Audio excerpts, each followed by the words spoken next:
So this video was originally just a Google Doc that I wrote because I noticed the Versus Battle Wiki severely lowballed the Mortal Kombat verse, dropping it from around island to country level to large building level, as shown on the Shao Kahn page. And this bothered me because the Mortal Kombat verse is way stronger than that, and that puts them on the low half of fighting game verses in general, which is just not something I'm comfortable accepting. So here are my mad ramblings about the power scaling of the Mortal Kombat verse and how strong I think it is. The short answer? If you're lowballing it, I'd say it's around solar system level. If you're highballing it, I'd put it as high as multiversal or complex multiversal. But the long answer is going to need a bit more explaining, so we'll start with the original trilogy. Now, some statements will be used from after the original trilogy, but seeing as they're relevant to the power of the characters that existed at that time, that'll be the basis of the discussion. And because Shao Kahn is the domineering force within the original trilogy story, serving as the main antagonist, we'll use him as a benchmark for scaling the trilogy cast. So this will focus mostly on him as a result. And also because, in case any of you forgot, I'm a big Shao Kahn fanatic. One of the more relevant details here is that Shao Kahn's goal was to conquer the higher realms of Mortal Kombat, as well as any lesser realms that crossed his path. So it's important to determine the relative scale of said realms. Primarily, Earthrealm. A statement from Ed Boon declares that Earthrealm's size has no physical limit. So Earthrealm, you gotta help me out. Does it encompass like the entire universe? No. Can Mars be Earthrealm? Yes, Mars is in Earthrealm. Can we leave our solar system and still technically be in Earthrealm? Yes, we can. So where's the limit there? There is no physical limit. Meaning, it is at least the size of a full-scale universe, though seeing as Ed was quick to rebuke it being the size of a universe, and then going on to say it has no physical limit, it is likely far higher. This would also apply to the corresponding realms of Outworld, Order Realm, Chaos Realm, and Edenia. Now, I believe it is fair to say that with this knowledge, the realms are more akin to separate dimensions or realities rather than sharing a single encompassing universe. Within the universe of Mortal Kombat, each realm is, in of itself, its own universe of varying size. It is important to note that when Shao Kahn conquers a realm, he merges that realm into Outworld, making it a part of his own realm, to which he draws strength from. Outworld is easily the largest realm outside of Heaven and the Netherrealm, which are stated to be infinite in size. The realm is infinite in size. It's also relevant to note that, while unsuccessful, Shao Kahn once attempted to infiltrate and conquer the Netherrealm, which was what led Shinnok to believe he was becoming too large of a threat. Now, the fact that Shinnok, a fallen elder god, recognizes Shao Kahn as being a threat here, as well as him almost successfully conquering a realm of infinite size, says a lot about his capabilities as a combatant, a warlord, and a conqueror. In Mortal Kombat 3, we're given some context towards the reason the Mortal Kombat tournament exists in the way that it does. It's stated that the Elder Gods created Mortal Kombat as a means of allowing the other realms a chance to defend themselves against Outworld, as Shao Kahn had been conquering realm after realm and accumulating power, too much power to be ignored. The Mortal Kombat rules were specifically put in place to prevent Shao Kahn from reuniting all 6 of the major realms together and reawakening the one being, which would end all of existence were that event to occur. Shao Kahn was also powerful enough to single-handedly steal every existing soul in Earthrealm save for a specific few who were salvaged by Raiden when he became an Elder God himself, though he later sacrificed his status as a god and became mortal to participate in the battle for Earthrealm. Another reminder that Earthrealm has no physical limit, so while it says he stripped all human life from Earth and claimed their souls, it is likely this was not limited to Earth and that any possible alien life beyond the scope of the Earth itself was also absorbed by Kahn, easily putting him at universe level, though this can certainly be argued to be attributed to his hacks abilities rather than his actual attack potency. It is no less a universal feat. It is not unreasonable to assume Shao Kahn's soul absorption went beyond the scope of Earth itself, though it is ultimately unclear. However, he does merge Earthrealm into Outworld in this instance, giving him access to all the souls it harbors beyond the few saved by Raiden. Soul magic is where things start to get crazy for the power scaling. As shown already, Shao Kahn was so powerful he could take all the souls of Earthrealm with a single wave of his hand. He's easily the most powerful wielder of soul magic in the series. Keep that in mind as I cover this next part. In Mortal Kombat 11, it's stated that Kronika needed Shang Tsung's soul magic to create the crown that allows her to control the hourglass. Have you wondered why Shang Tsung knows so much about my crown. Because he did your bidding, gathering souls to fuel it.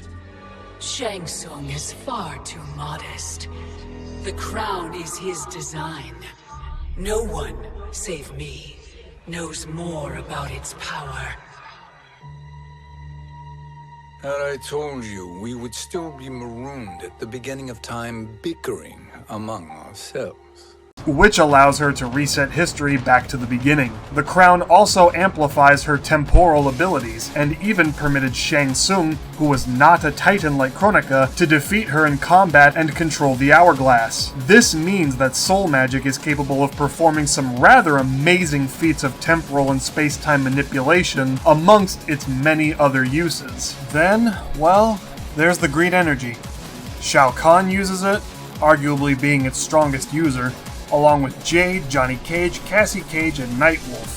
This energy can be manipulated in various ways and imbues users with strength enough to fight and defeat Elder God level combatants such as Shinnok. The Elder Gods themselves being powerful enough to defeat the One Being and split his existence into the realms that make up the Mortal Kombat universe. Though Liu Kang was able to defeat Shinnok in Mortal Kombat 4, the One Being possesses the power to wipe out the entire existence of the Mortal Kombat multiverse as a whole, simply by being reformed, given that it is the strongest known existence within Mortal Kombat. It surpasses all other beings. It is stated that the One Being is the realms of Mortal Kombat, and given we know it is the most powerful entity in the series, that naturally puts it above Kronika, who can manipulate and alter timelines at will. So basically, if the One Being were ever to be reawakened, the entire Mortal Kombat multiverse would be wiped from existence. And yes, it is a multiverse with infinite possibilities. The idea that Kronika is like bringing each item and piece of equipment from all the different timelines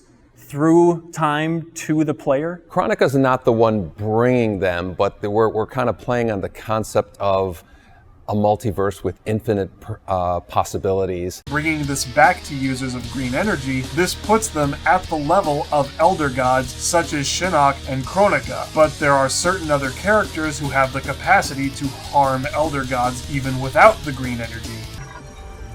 Sindel has been restored. Shang Tsung would only undertake such an arduous task if her aid promised a decisive advantage. She is but one mortal, and one of the few who can harm you. I also want to bring up that in Aftermath, Shao Kahn not only bodies and straight up kills Kotal, he systematically defeats Johnny Cage, Cassie Cage, and Liu Kang back to back, all of which are more powerful than Kitana, who is also brought to her knees in this same chapter. So don't even try to pretend she can somehow beat him. Aftermath takes place after the main story, which means that it has to be taken into consideration more so than the original story because of that. And this is all without bringing up Onaga, who likely scales over the Elder Gods given his place in the lore as someone whom Shao Kahn had to poison in order to defeat, both in his origin of how he became the Emperor and in his deception ending. However, it's worth noting that despite this, Shao Kahn still possessed enough power to directly confront Onaga and win with some trickery involved in his ending in deception, which is something Raiden, Shang Tsung, and Quan Chi together could not accomplish. And this is relevant because we know that Mortal Kombat exists in a multiverse where everything and anything is possible. Then we move on to Blaze, the fire elemental and final boss of Mortal Kombat Armageddon. He was so powerful that in the event he could not be defeated, had enough raw power to end all of reality in the event Armageddon came to pass. Given that this feat is feasible, and would have resulted had nobody managed to defeat Blaze, this can be taken as a proper representation of his power, which means that through his existence, and the combatants that face him, all of them get a massive boost in their tiers and combat ability through this fact alone, as anyone with the ability to fight Blaze is competing with a multiversal entity that can completely wipe out all of reality, and in fact would have happened when Shao Kahn acquired Blaze's strength had Raiden not reset the timeline in MK9, as anyone who defeated Blaze is stated to gain omnipotent levels of power and have a single wish granted. Blaze is easily the single most powerful combatant in Mortal Kombat's original timeline, and might even be able to defeat Kronika if presented with the opportunity to do so. Keep in mind, it's confirmed that Mortal Kombat is made up of a complex multiverse with infinite possibilities, as stated by Ed Boon himself, meaning that in destroying all of reality and being able to combat beings who can do this, it is possible to claim Mortal Kombat as being complex multiversal when taking later games into account. It is also further confirmed that the characters scale to this degree as Blaze's MK Deception bio, and indeed the plot of Armageddon itself, revolves around the combatants becoming so powerful that their mere existence threatens reality as a whole. Blaze's task was to watch over them, and sound the horn to begin the quest of Armageddon Taven and Dagon embark on in the plot of MK Armageddon to prevent this disaster from taking place. So to summarize, I'm arguing Mortal Kombat is complex multiversal through retroactive continuity. Armageddon was originally probably more likely a universal sort of deal, but that's debatable because of the existence of the one being something akin to an outer god just based on the nature of its existence, which also exists in Mortal Kombat now for some reason. However, additions to the lore in Mortal Kombat 11 irrevocably turn the universe into a multiverse. Ed Boon describes very specifically a multiverse of infinite possibilities, like it's some Megami Tensei level nonsense. So this means retroactively that by erasing all of reality, Blaze had the potential to wipe out the entire Mortal Kombat multiverse as a whole, just as the One Being's awakening would likely devour the entire MK multiverse. Because this multiverse is infinite in possibility, that leads me to believe these entities, and by proxy those who can combat them, scale to complex multiversal. Even if you don't agree with that, a case can easily be made for multiversal. And now we move on to speed, and for this we have Shao Kahn to use as our benchmark character. He's able to harness the powers of the sun and use light rays both to enhance his own abilities as well as use them offensively. These light rays come directly from harnessing the power of the sun and are controlled and directed by Kotal himself.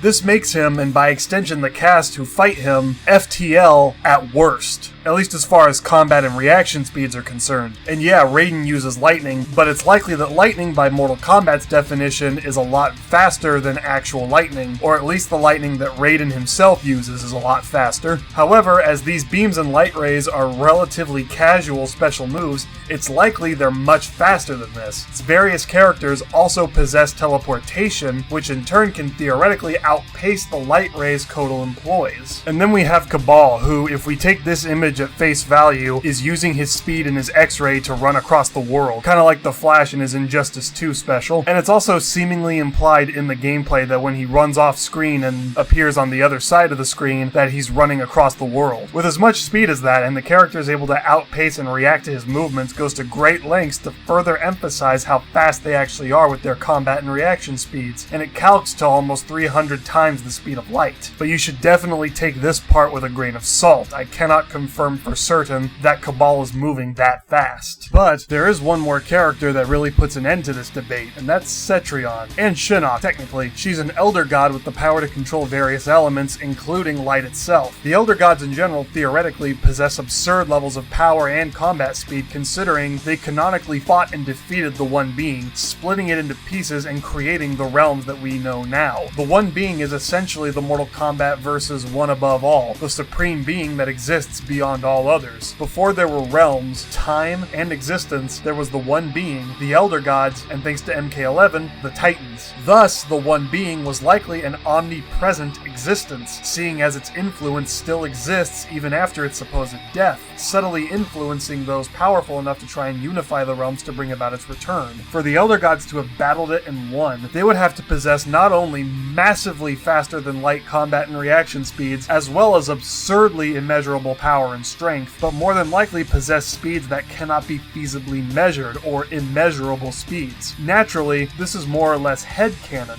as we cannot say for sure. But it is, I would say, a well-speculated guess as to the combat speeds of the Elder Gods, and seeing as these same entities have been combated in MK4, MKX, and MK11, as well as beings that transcend even them and manipulate time-space to boot, it makes for a rather decent case for such levels of combat speed and reaction times for MK11's cast. The higher tiers certainly, such as the Immortals, the Lesser Gods, the Elder Gods, the Titans, and the Champion of Mortal Kombat, as well as anyone who bears the green energy to combat the gods. Also, the exceptions to the rule who simply possess the aptitude to wound and fight on par with Elder Gods, like Sindel, at least in MK11. This isn't a perfect case. Speed feats, so far as I can tell, are rather vague and loose, but that leaves us the ability to speculate without anyone necessarily being wrong, making the possibility of MK being anywhere from FTL to immeasurable feasible. So the low ball is faster than light combat and reaction speeds, and the high ball is immeasurable speed. And that's about all I have to say on the subject. I may do a follow-up to this at some point if I obtain new information, but for now, this is what I've got, and now I've put it into video form. I hope you guys enjoyed it, I hope you learned something, and if you want to discuss it in the comments, I would be totally okay with that. Thank you all for watching, I hope you enjoyed the video, and please subscribe if you want to see more.